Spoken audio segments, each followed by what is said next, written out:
I'm going to add that in. All right, welcome Lisa, and hey Lori, I didn't say hi to you yet.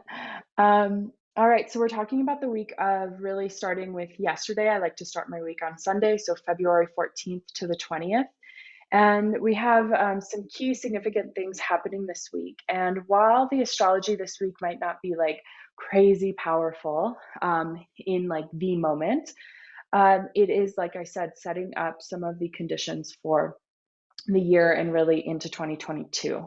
And so last week we had the Aquarius New Moon on Thursday. Did anyone feel like drained or excess energy or something last week?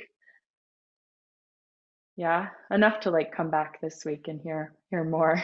But yeah, in the Aquarius New Moon, this one last week, as we talked about a little bit in our session and in the New Moon Circle, was really kind of anchored in an energy of hope and expansion and the potential of prosperity, which doesn't necessarily mean like bills in your wallet, but prosperity in your relationships, prosperity in your heart, and really offered us for the month ahead from last Thursday all the way until March 13th, this opportunity to really anchor our growth in our individual desires as well as our desires for the world. And so there was like an air of optimism to this moon cycle that we are gifted with, and that really provides the framework for the whole month that we are moving through.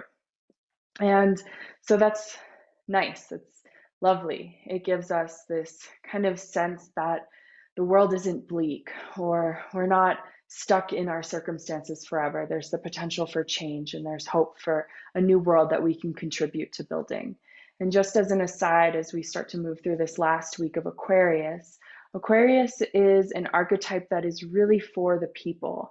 And so when we look at it in terms of not necessarily someone personally being an Aquarius, but Aquarius energy being something we're all kind of floating through right now, we're really thinking about how am I as an individual a unique and important part of the community or the whole that I am in.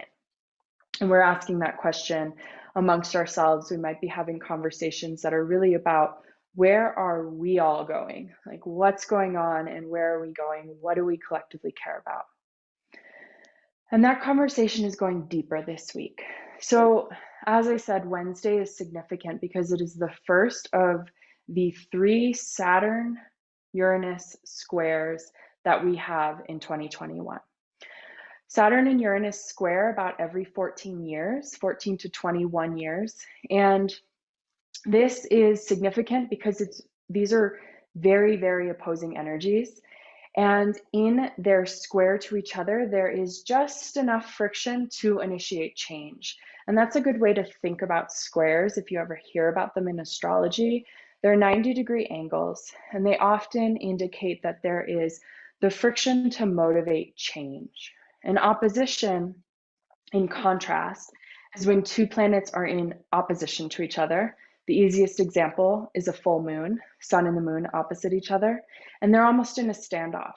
Sometimes standoffs can initiate change, but sometimes standoffs can lead us to being indecisive, like on a pendulum, swinging from side to side, or like unable to move.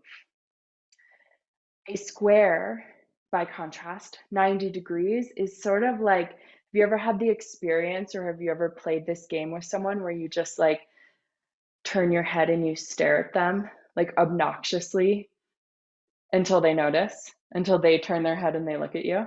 And it's like somehow you can feel that energy. You can feel someone just like eyeing you from the side.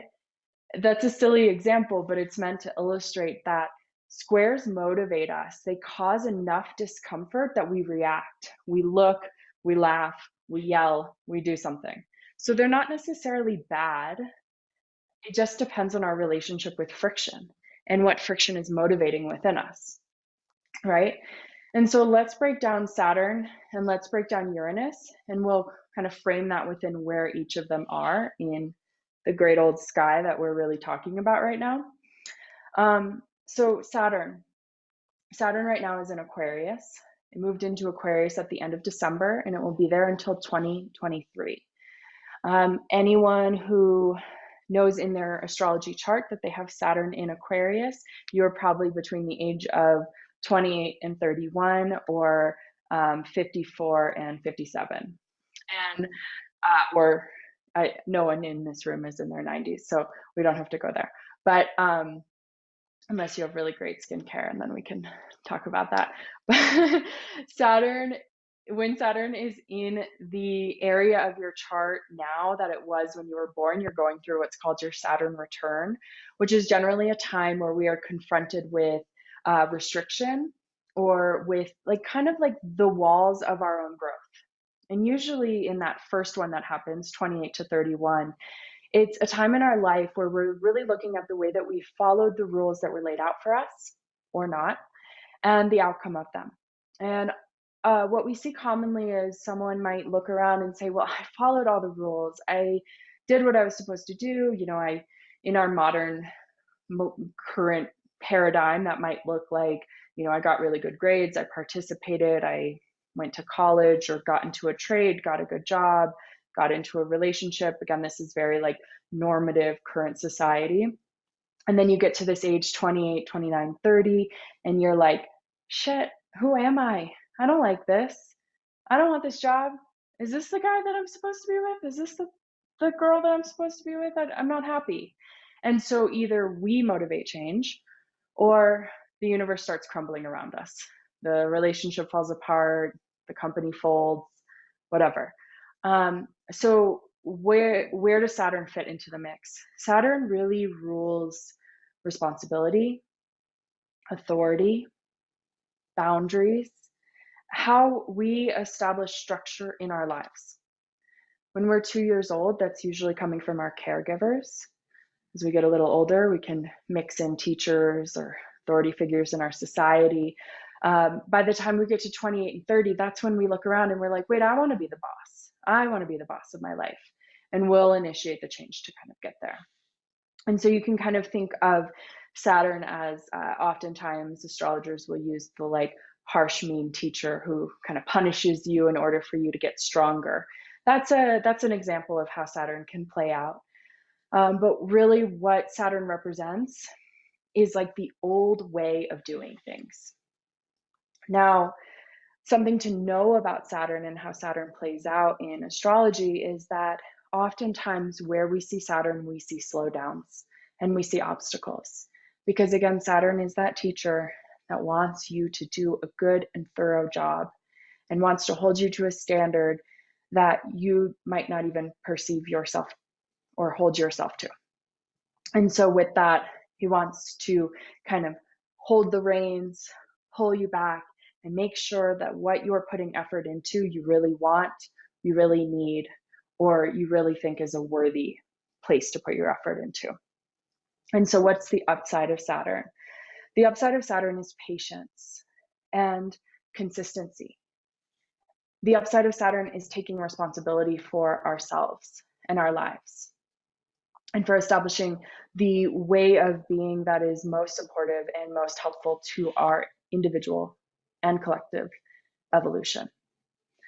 When we see Saturn in big astrology, we're talking about the energy that's going on right now in the collective. What we can see is a reflection of the old. We can see the way that things have always been done, the rules we have always followed. There's value in that consideration. And so right now we have Saturn in Aquarius. What does that mean? What makes that a different flavor? Last year, and for the 2 years before that, Saturn was in Capricorn. And Capricorn is a little bit more rigid than Aquarius. It deals with the structures that bind us, the structures that we build or that society builds. And now that Saturn's in Aquarius, we're instead looking at the society in itself within those structures. So who do we become when we're bound by the structures of society? Who do we become as people and as individuals when we, have been living in a hierarchical, capitalistic, pseudo-democratic society? right? So there's many, many ways that we structure society. Those are just a couple of examples based on me living in the United States. And so when we're in Aquarius, or when Saturn's in Aquarius, we're looking at the ways that we collectively come together or not within these structures, right? And so remember, Saturn's kind of like all about patience and consistency, but is a little bit like, you know, wanting the slow and steady route to make sure we're sure about how we're moving forward. Okay. Now, Uranus. Uranus is like everything that the opposite of everything I just said.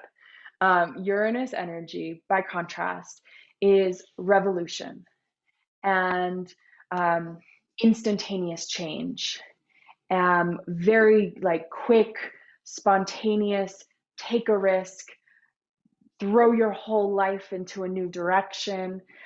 Uranus happens so quick. It's sort of, as an example that I use sometimes, like you bump into someone in the street accidentally and your eyes meet and you instantly know that you are meant to be together, and you both give up your lives instantly, quit your jobs, and fly across the world and move to Indonesia together. Very extreme, but that's the extremity of Uranus. So in contrast to Saturn, they're totally different energies. However, they are somewhat connected because they both rule Aquarius, right? Saturn in Aquarius is how we, again, structure ourselves as people, as society. Uranus in Aquarius is how we come together to initiate change. As people come together, we're relational beings, things happen, right? You put 1,000 people in a room and everybody loves Beyonce, and you feel a vibe, you feel the energy in that room, right? You walk into like the World Series and you feel an epic energy, or the Super Bowl, or choose a big event. That is like the coming together of people is Saturn, and the energy that's created amongst them is Uranus. And both of them are really, kind of at home in Aquarius. So what happens when these two energies square each other? And again, this is the major theme of 2020 or 2021 from an astrology perspective. The thing that happens is that we feel this push and this pull between old and new. And what we really saw last year was restriction and like almost like a shocking, just a shocking look at like the structures of society and how maybe they are and are not set up for innovation and change, right? Or set up in the best interest of the collective of people. So now here we are in 2021. Well, what do we do with that information? Because there is value to take from the old way of doing things. Like think about maybe what you were doing regularly day to day 1 year ago. Like for me, every Wednesday I was going to Love Yoga in Echo Park. I was teaching in Los Angeles. That was really working for me. I was leading retreats. This is how my life was structured. There was so much greatness to that. However, I also lived in like a really crazy expensive city, and I was driving all the time, and I was hustling really hard, and I was on the highway to burnout eventually. Maybe that's where I would be now if I didn't have the last 9 months to be mostly at home. And so what we can look at this week as we move through this time, and again, this is one of three, and these are, although Uranus is sort of a revolutionary energy, this isn't an event that, like a new moon, you're going to necessarily feel on Wednesday as some epic event. You might, if you're an Aquarius, Scorpio, Leo, I'm going out of order, but Aquarius, where am I in my brain? I just lost all of the astrology aspects, so I'm just gonna go out of order. Aquarius, Scorpio, Leo, and Taurus. If you have those as your sun, moon, or rising, you might feel this a little bit more this year. So again, that's Aquarius, Taurus, Leo, and Scorpio. You might feel it a little bit more. We're all going to experience this pull between old and new, this movement towards transformation. However, we won't necessarily feel it as like Wednesday, your boss is going to like, you know, give you like a 300% promotion and your whole life has changed. That would be awesome. And I hope that happens too, but that's not really how it works. It's more so setting up the parameters of change. And so again, think back to where you were a year ago, think back to 2-3 years ago, and what was working for you then? What was valuable about your life in the old world? And again, we'll use 2020 as like the boundary between old world and new world, because like, did 2020 change your life for what? A little bit, right? So old world, pre-March 2020, right? What was valuable and what will you take from that past into the future? And you can think about that in your individual life, and I encourage you to.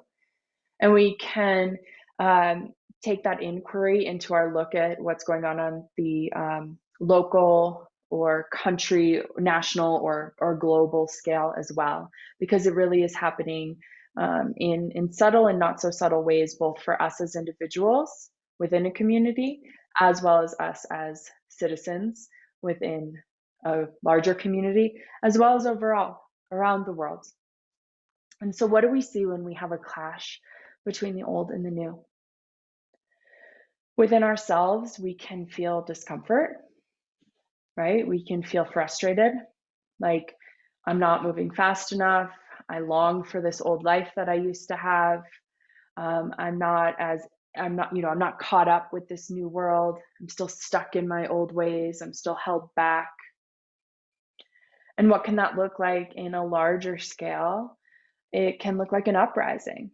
It can look like people being pissed off that they're held back and rising up and using their voices or collecting together and pushing back against the old way in order to push forward the new way. And so we can see a little bit of an uprising happening in us as individuals, as well as what we have already seen globally, as well as maybe in your local communities as well.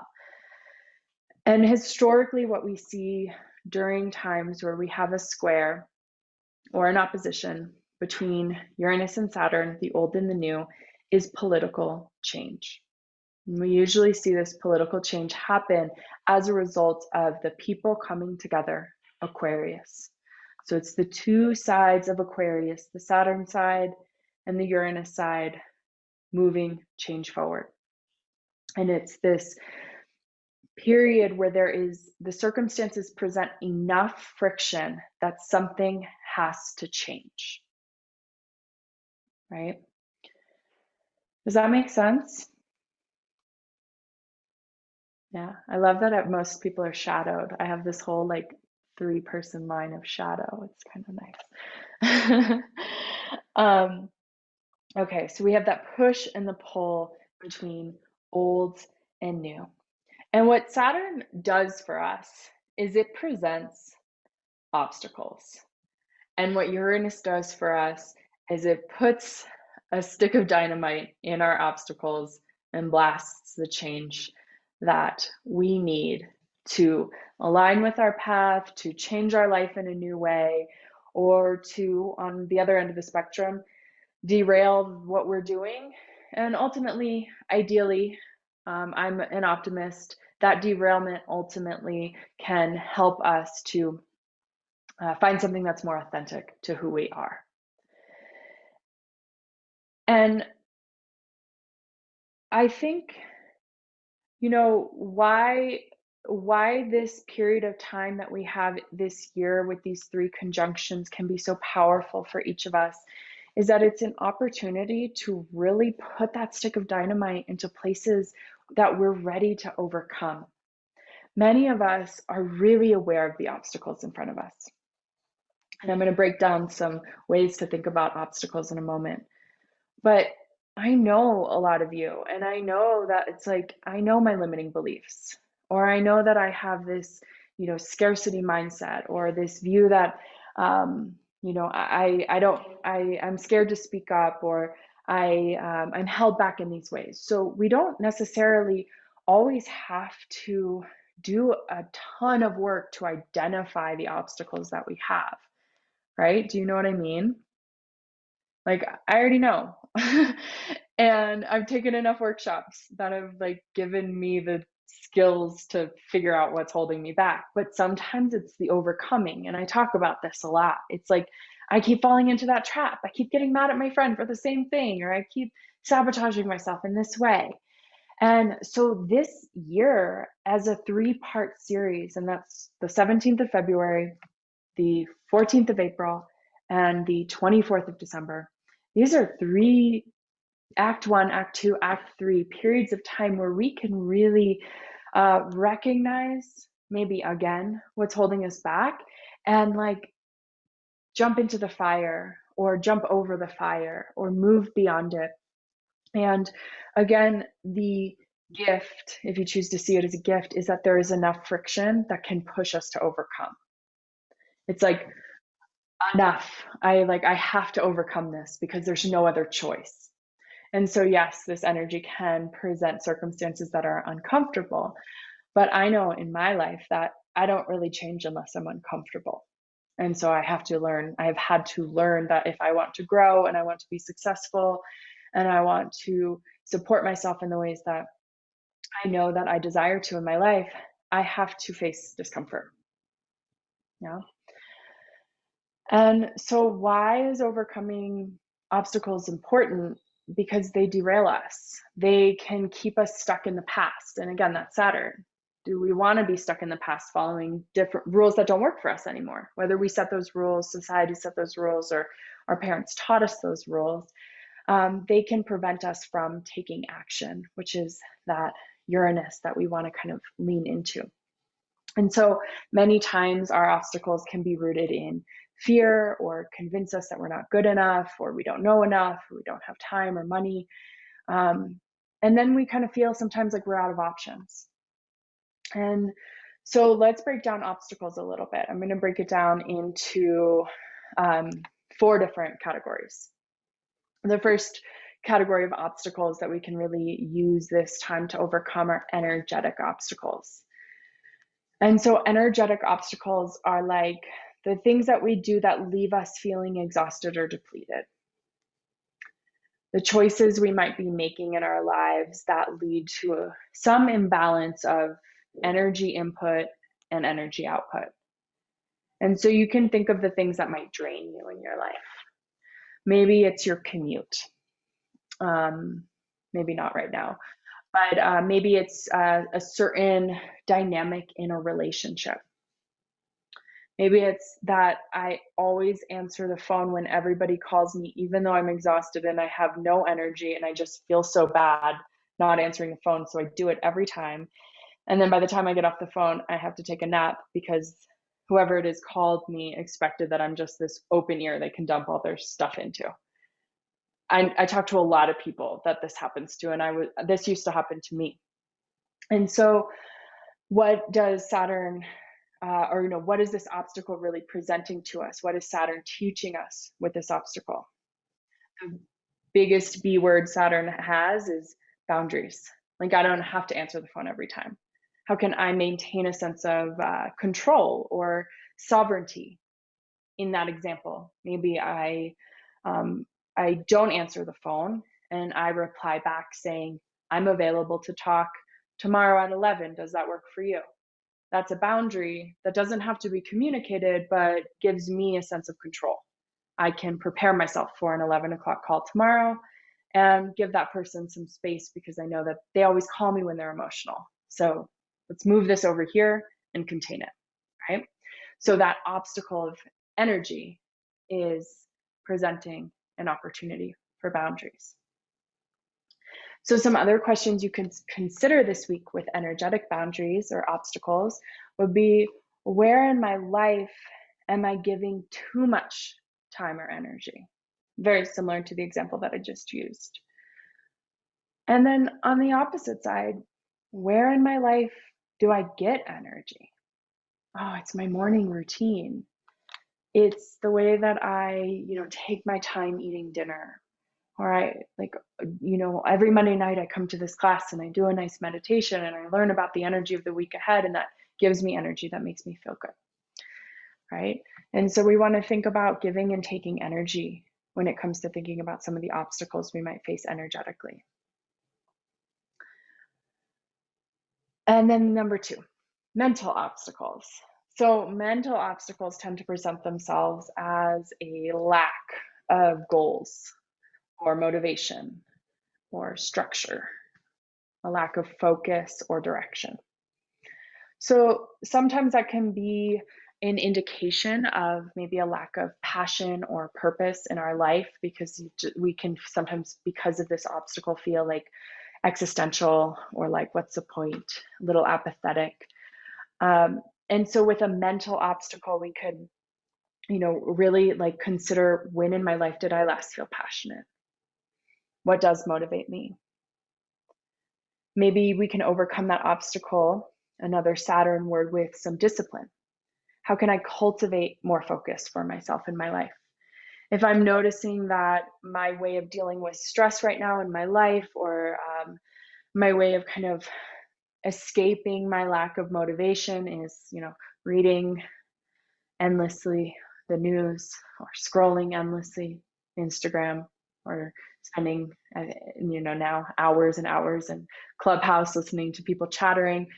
How can I put boundaries, again, key Saturn word, or have discipline, discipleship for myself in order to cultivate more focus? Or perhaps to overcome a mental obstacle, I'm going to consider where I want to learn and grow and invest my time and energy. Maybe I enroll in a course or a class. Maybe I work with someone who can help me with goal setting. So how can I overcome this to find passion and purpose in my life?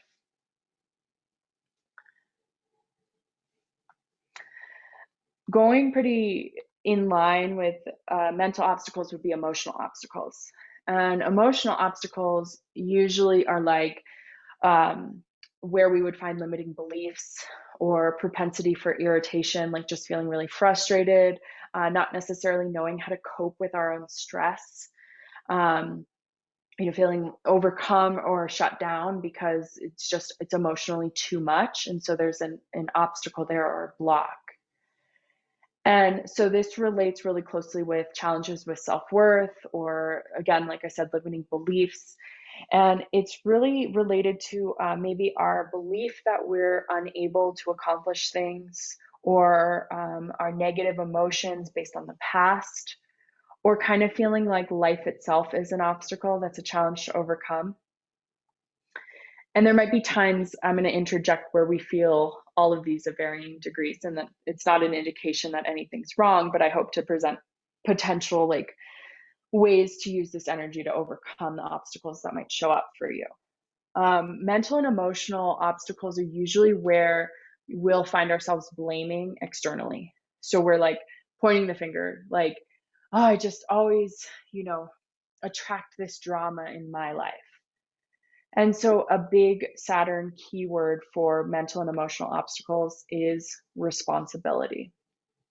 How can we take responsibility for our circumstances and do the work that we need to do to overcome it? If I'm inundated with stress constantly, well, Google is like the best doctor right now, and you can find lots of ways to relieve stress without paying a dime. And I'm being silly, but there's, meditation, you're here tonight. There's so many ways that you can work through stress, from talking to someone to learning a breathing technique to going for a walk in nature. If I can recognize that I have this one particular limiting belief that I've been carrying since 1994, and it sucks, and it's never made my life like that great to carry this heavy thing around, well, Uranus and Taurus is here to say, like, blow it up, babe. Just like toss it, fill yourself with like as many affirmations or mantras as you need to do. Sleep with mantras going on all night long. Turn your face to the sun as much as you can. Right, there's like, how can I take responsibility for the course and direction of my life? And that's mental and emotional obstacles. Okay, so last one, and usually the one that is the harder one to overcome, is the physical obstacles. And this is something like literally being physically unable, so illness or injury, or lack of ability that allows you to do something that you might want to do, lack of time or money, lack of skill, physiological or psychological blocks, challenges to managing time, to finding like the structure that you might need in order to accomplish something. And so some of these might be very real and they might need a reality check. Like, I might not ever be able to do that. Like, I know that there are things that I'll never be able to do in my life. Like, I'll never be like a black diamond skier, and that's okay. There are times like I broke my elbow and I can't do downward facing dog. I can't do yoga right now. There's a physical obstacle. So what do I need to do to overcome that obstacle? I need to see a physical therapist, maybe. I need to, work on some things physically. I need to find other ways to manage what yoga once provided me, right? Like mental support or emotional support. And so in each of these obstacle categories that I've presented is Saturn, setting boundaries, having discipline, taking responsibility, cultivating patience, finding consistency. And the way that Saturn and Uranus are sort of in friction with each other this week, notably, as well as, like I said, throughout the whole year, is really presenting the opportunity for us to look at what we want to move beyond. If we choose to look, there are obstacles everywhere. But there are certain obstacles I want to overcome, and there are certain obstacles I might say, oh, well, I'm not going to be a black diamond skier. That's okay. I can cruise the blues. That's fine. I can have fun. We want to think about the obstacles we do want to overcome. What area of your life is limiting your freedom? And where does the work lie in order to move it around, push it around? All right. Does anyone have any questions?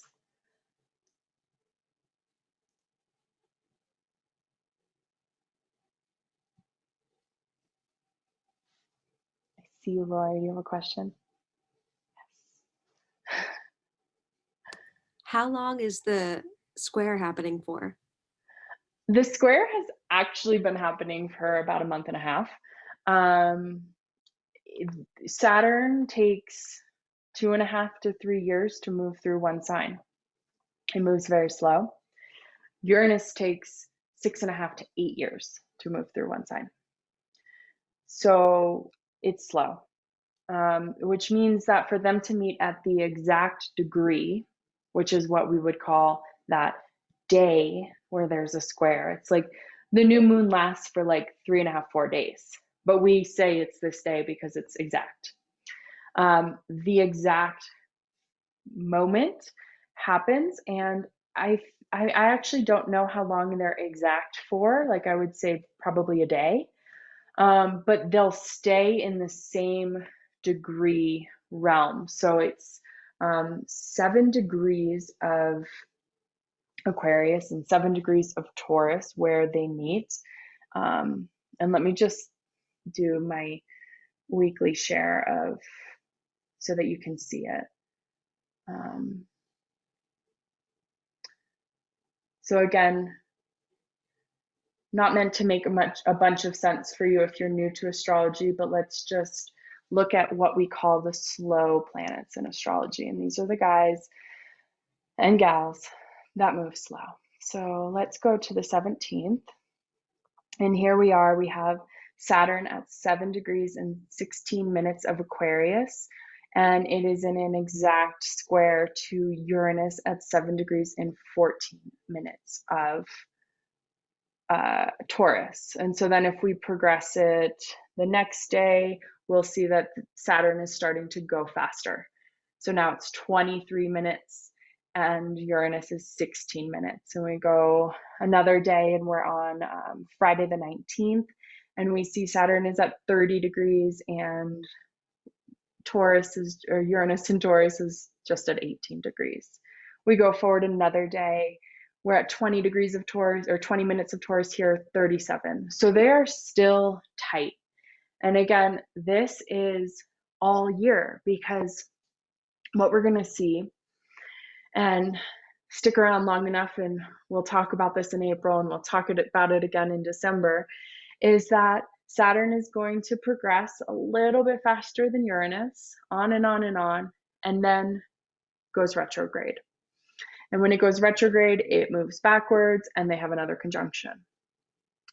And then what happens is Saturn stays retrograde for quite a while and Uranus goes retrograde. So they've both come back, and then they're both going to turn direct. And that's going to take all the way from April to December to happen. And during that time, when they both turn forward again, they'll meet a third and final time this year. And that is rare. What we see usually is that the square with them happens once every 14 to 21 years. Well, this year it happens 3 times. Just like last year, what we usually see is like 4 eclipses, and last year we saw 7. And we'll usually see, like, in an average astrological cycle, certain things happening 1 time. Well, last year and this year, they're happening usually not 1 time, but like 3, 4, 5, 6, 7 times. And that's part of how we see so much global societal change in years where we see more action because of the way that retrograde cycles tune to each other. We see more rapid change. We saw it in the 60s and 70s. We saw it in the 30s and 40s. We saw it in the late 1800s. We go back, and we see a lot of that. Cool. We have time for like one more question before we jump into our meditation, and then there'll be time at the end too. Any other questions?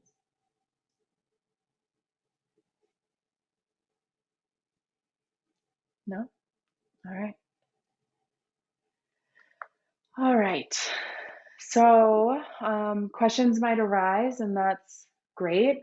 We're going to do, like I said, a relaxation, a prosperity meditation. This can be done seated or lying down. It's Yoga Nidra-esque. But before you lie down, we're going to do a brief a practice with the breath.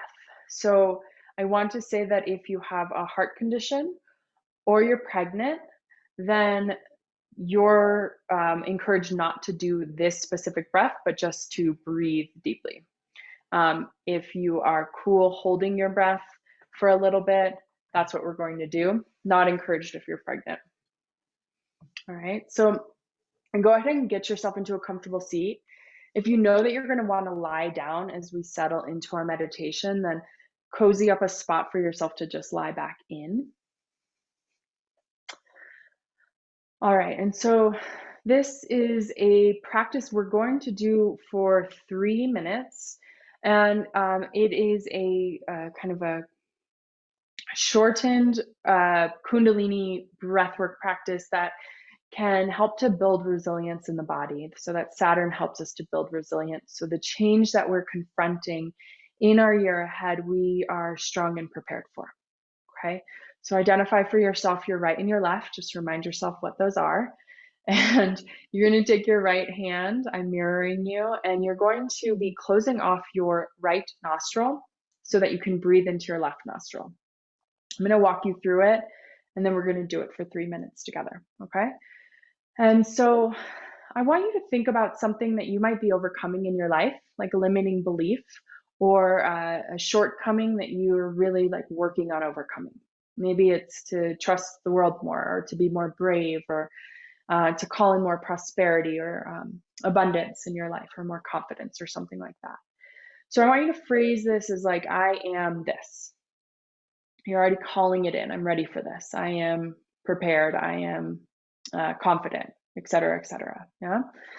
And so you're going to use that as a mantra in your head as you go through this breath practice. Now, the first step, again, closing off your right nostril, breathing into your left nostril. Once you've filled up with breath through your left nostril, you're going to close off the air. You're holding your breath. And then you're going to pump your stomach. So imagine your belly button pulling in. Like if you've ever done breath of fire, it's like that, but with your mouth closed. I'll show you what it looks like. So as you do this, you're going to be repeating that mantra for yourself. Okay? See if I can get a good angle. All right. So you're breathing in.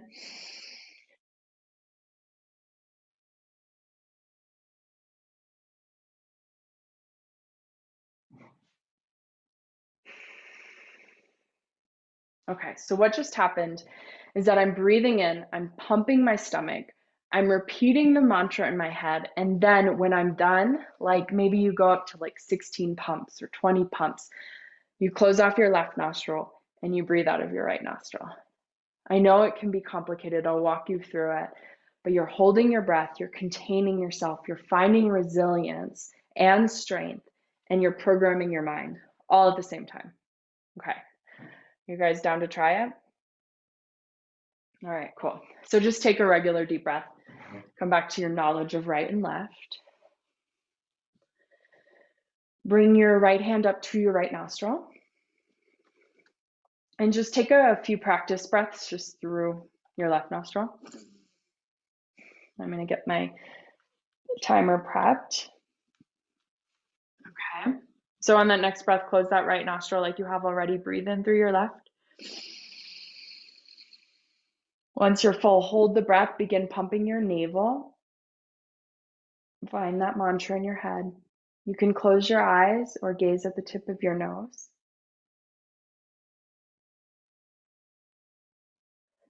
You don't have to push yourself too hard when you're done. Just close off that left nostril and breathe out your right. You might feel a little panicky or out of breath. That's totally normal. See if you can keep up, and then go right ahead into another round. In through the right. Hold, contain, pump. See if you can soften the face. Keep the mantra flowing. No need to push, just release out of the right nostril when you're ready. You can always take breaths in between. When you're ready, move to the next round.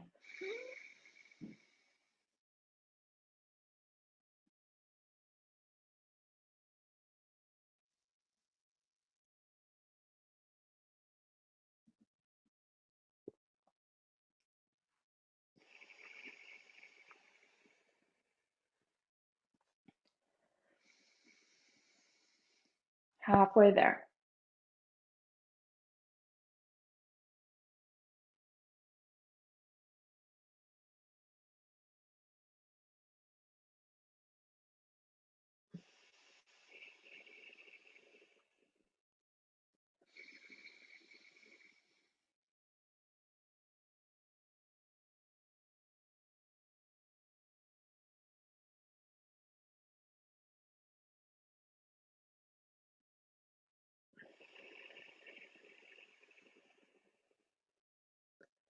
Almost done.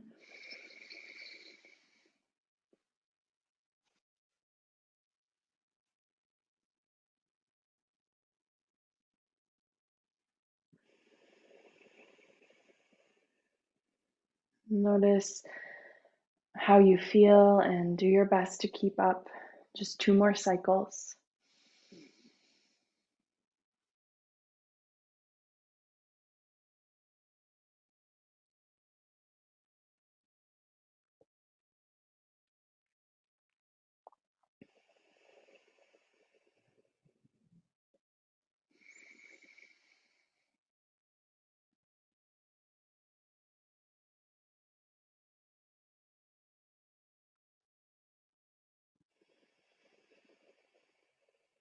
Good. Finishing this last round, you'll breathe in through both of your nostrils, reach your hands up overhead, and just start shaking yourself out a little bit.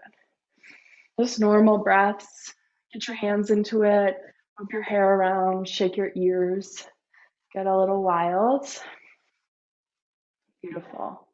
Let your breath normalize. Stay in a self-observing place where you're just noticing what might be coming up, how that felt for you. Sometimes that type of breathing practice can bring up a sense of scarcity or like I'm not safe, or my nervous system is really activated, and that's actually a feeling you want to lean into. Breathe as much as you need to, you're safe, but how can we challenge our capacity to be able to hold more power? Yeah. And so as we move into our meditation, you can either stay seated up or you can lay yourself down. Let your eyes soften or close. You might cover your eyes with something if you'd like, or extinguish your lights.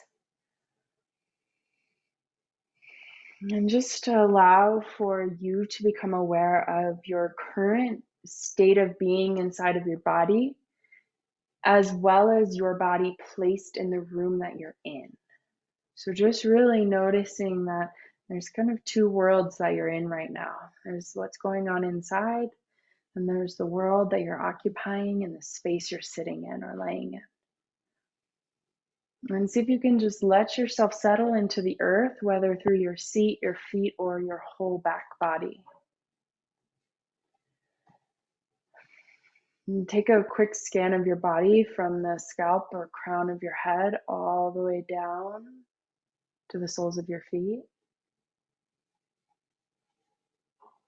And all the way from the soles of your feet up to the crown of your head.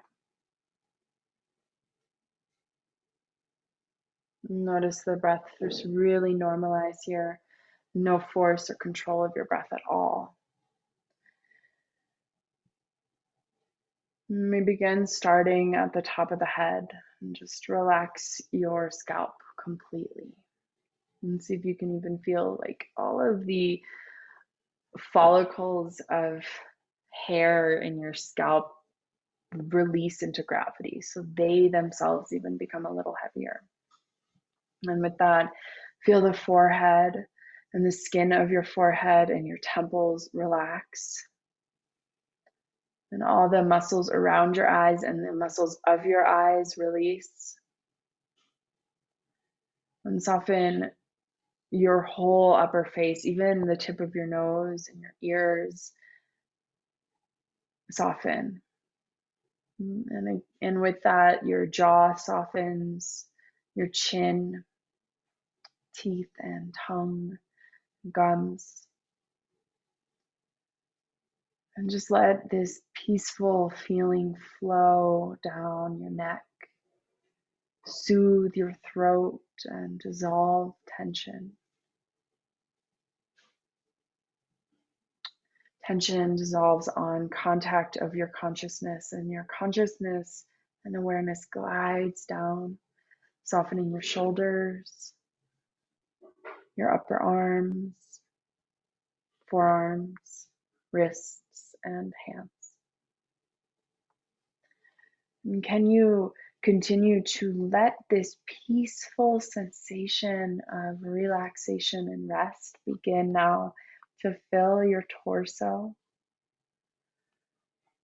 Feel it relax your chest and give your heart a little bit more room to grow, welcoming a softness to your heart, compassion, appreciation, forgiveness. And soften any holding of the lungs so more life, more air can come into them. And relax your belly muscles. And let this relaxation permeate even deeper, offering the opportunity to release any tension from your internal organs. And now let it wrap around you. enveloping you in love and softness through the back muscles, all the way down your spine to the base.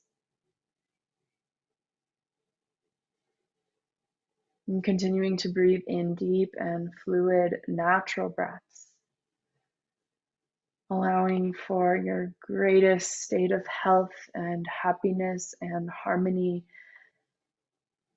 to fill your whole body, and allowing anything that is no longer needed, no longer serving or supporting you or your world, to leave your body easily, to be offered to the atmosphere and transmuted.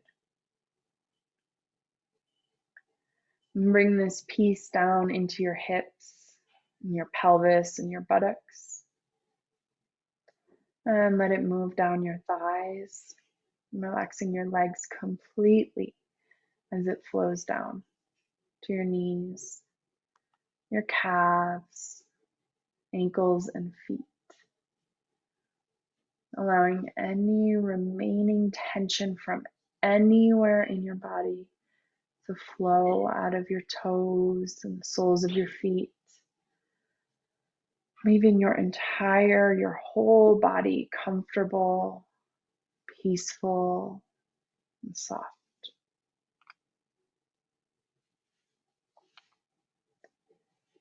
And continue to let yourself breathe these deep, gentle breaths. Observe your belly rise on the inhale and fall on the exhale. Notice how your breath feels cooler on the inhale and a bit warmer on the exhale.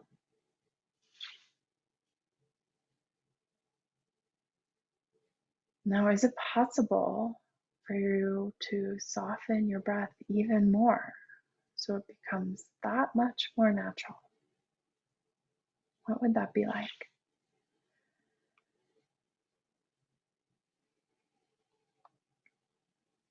Good. Now visualize a golden glowing ball of light about a foot over the crown of your head. A golden glowing ball of light about a foot above the crown of your head. You could notice if this light is moving or spinning, what direction it might be if it is. You can notice if it has any noticeable characteristics to it, any texture. Now, as the breath comes in, breathe that light through the top of your head, down through the center line of your body, so that your whole center line and spine becomes illuminated with this golden glow, all the way right down to the tailbone. And as the exhale leaves your body, breathe that light right back up the way that it came out the top of your head. And we'll do this about 3 times. On the inhale, the light travels through your central channel all the way to the tailbone. And on the exhale, from the base of the spine through the central channel back to the glowing ball of light about a foot over your head. And beginning to just find that balance through movement.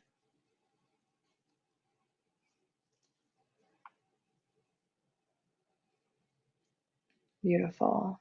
Now begin to focus on the base of your spine at the tailbone and visualize a vibrant red glowing ball of light. Or if you prefer, it could be a crystal or a flower or even a fruit. Just this red image offering to your being health and security, empowerment, allowing that red light to radiate power and vitality. And with each breath in and out, the color red transforms your whole being. And you see yourself as healthy, happy, boundlessly energetic, strong, and whole. And with this red light emanating from you, you have all the energy you need to do the things you love to do. You are grateful for the strength and health of your body that moves freely. You feel healthier than you've ever felt before. And this vibrant red light continues to glow and spin. As you move up to your pelvis and sacrum, just below your navel. And here you see a radiant, glowing ball of orange light, holding the energy of abundance and power, creativity, and sexuality. Breathing in a rich and beautiful orange color, bringing you the gifts of being happy, enthusiastic, fulfilled, prosperous, and abundant. And see yourself here experiencing true wealth on every level. For the abundance in your life now and all that is flowing to you in expected and unexpected ways. And allow this light to continue to glow and spin orange. Moving up to your navel. Just above your navel, seeing a beautiful and sunny, glowing ball of yellow light. And as you breathe, this vibrant yellow color expands, and with it, joy and self-worth, personal power. And you see yourself now successful and deeply fulfilled in everything that you're doing. And this glowing yellow light continues to spin and emanate and empower you.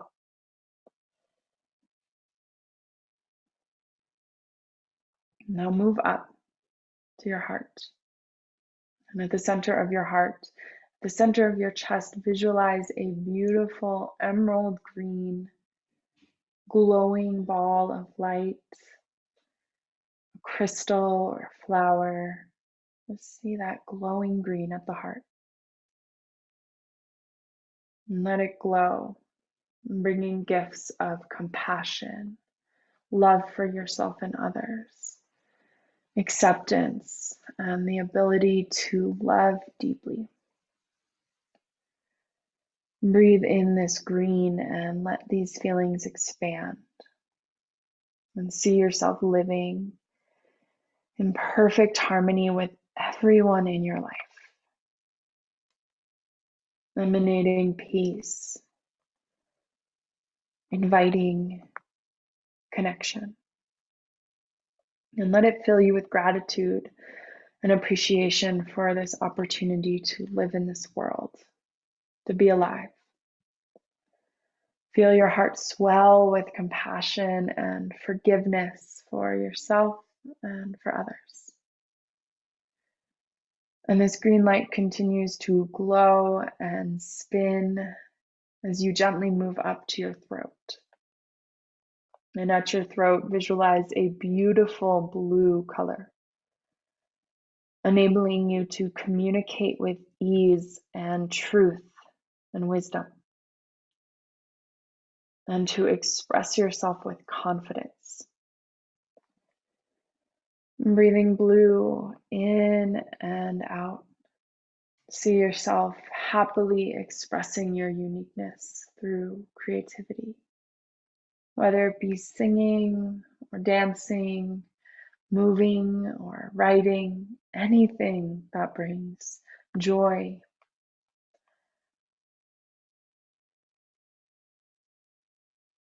And let this light continue to glow and spin blue as you move to the space between your eyebrows, located at the center of your forehead. And see a beautiful, deep blue indigo light, a glowing ball of light, expanding your imagination, your psychic abilities, your inner knowing, and your wisdom. Feel fully supported by the universe now as you pursue whatever goals you have, whatever desires you have for your personal growth. Witness yourself happily following your highest path. And then see yourself really living your ideal, whatever that means to you. And this indigo light continues to glow and spin as you gently move up to the crown of your head. And all the way at the top of your head, breathe in violet or white or gold or silver light. And let this crown glow as it brings you blessings and gifts of self-knowledge, spiritual connection, bliss. And see yourself living in wisdom and awareness, surrendering into love, and joyfully, authentically contributing to the world in a way that is meaningful to you.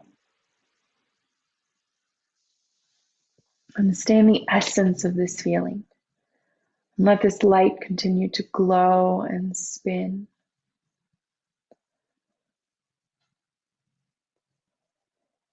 Now bring awareness back to the golden glowing light that is above your head, just 1 foot above your head. And watch as it transforms into a golden pot. And breathe that in down through your crown, your brow center, your throat, heart, stomach, pelvis, and root. And on your exhale, breathe it back up the way it came. And as it passes through each center, the pot is filled with gold coins, representing the gifts and the blessings and the attributes of each center of your being. And so as this pot comes up through your body, all the way back above your head, once again, it is now overflowing with sparkling gold coins. And this is your unique pot of gold, filled with everything you could ever want. Everything you could want. Everything you need. Let those coins rain down on you.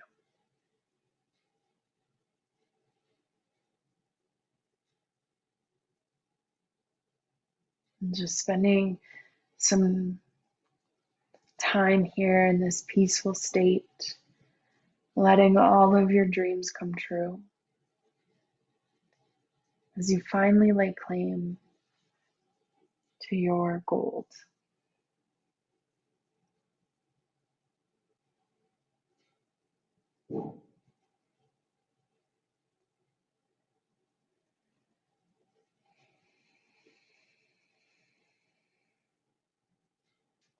And each center spinning with ease, and continuing to replenish you, and from the root to the crown, everything in between. And with each breath that you take in and out, receiving and giving to yourself.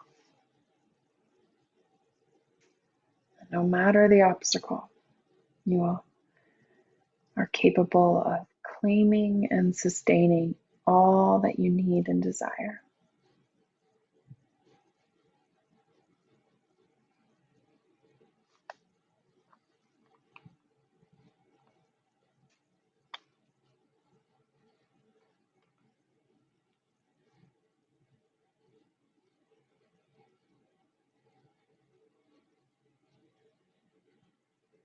You can start to deepen your breath now as we begin to close our practice, taking note of any desires that may have come through, any insights or visuals, any wisdom. Beginning to gently move your thumb across each fingertip. Wiggle each toe as you can. And eventually letting these little sprinkles of movement evolve and expand into larger awakening shifts. And whether you close this session remaining in a quiet seat or laying down, or choose to come fully back, wake up, you're going to take your time, just kind of reassembling yourself, placing yourself back into this room in your home or wherever you are.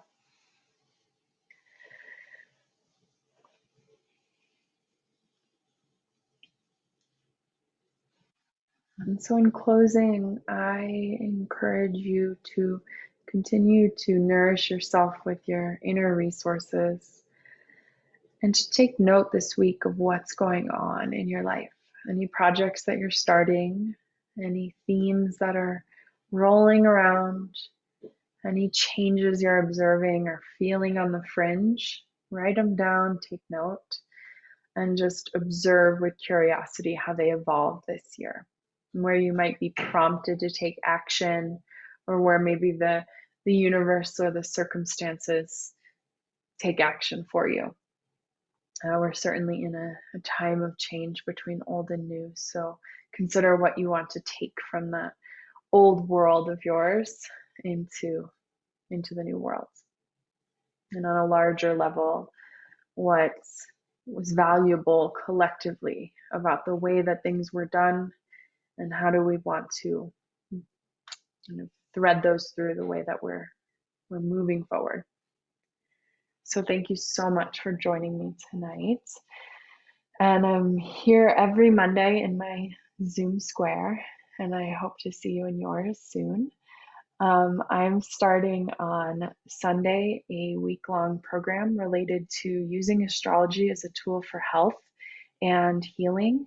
And so we look at all of the astrological aspects in our own charts. So you'll learn how to look at your own chart as well, related to not just how we cultivate health in the literal mundane way, like, how should we eat and move our body in a way that makes sense for our astrology, but also what are authentic ways to cultivate a relationship with the beyond, maybe working with our dream space or spiritual practices. So it's really an honest space to explore for yourself what feels really authentic to you, and use your astrology as a map to shape something that might feel good. So it'd be really great if you find yourself like stagnant in a routine, or kind of like not really eating the way that you feel best eating, or a little disconnected from yourself. It's a great week to dive a little bit deeper into different ways to look at the way that you take care of yourself in all levels.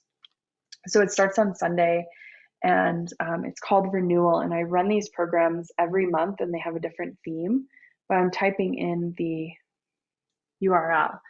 So you can copy that URL and read more about it. You can send me a message on my website or email, or DM me if you're curious or you have questions, or you just want to know more about astrology. I love talking about this stuff. I talk about it forever. Some of you already know that. But I'm here if you have any questions. I can hang out for a couple more minutes. And I hope you have a really good night. Thank you. Thank you. Thank you. Good to see you. Thank you. Thank you. It's nice to see you, David. It was nice. Thank you. Thank you. So good to see you all. I have a quick question, Julian. I'm always full of Yeah. questions. That's awesome.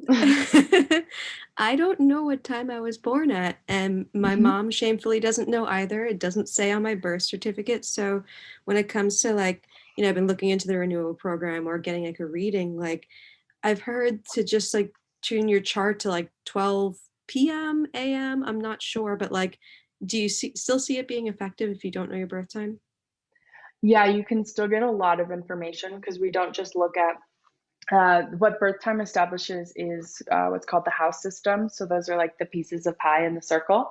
Yeah. And that's what the birth time will tell us. So it definitely gives more insight, but you can get a lot out of it without that. And then does your mom remember, like, was the sun out? Was it morning? Was it night? Does she remember, like, at all? No. She was just under the influence of childbirth. Yeah, sometimes she'll tell me it's at night. Sometimes she'll tell me it was like in the AM. Like she just, I have no idea. Yeah, sometimes it's like moms, you can't know because you're just like in childbirth. So there are ways to kind of narrow it down based on looking at basically like how within a 24-hour period, every 90 minutes, it shifts signs. That makes up the 24 hours. And so there are ways to kind of narrow it down to a few.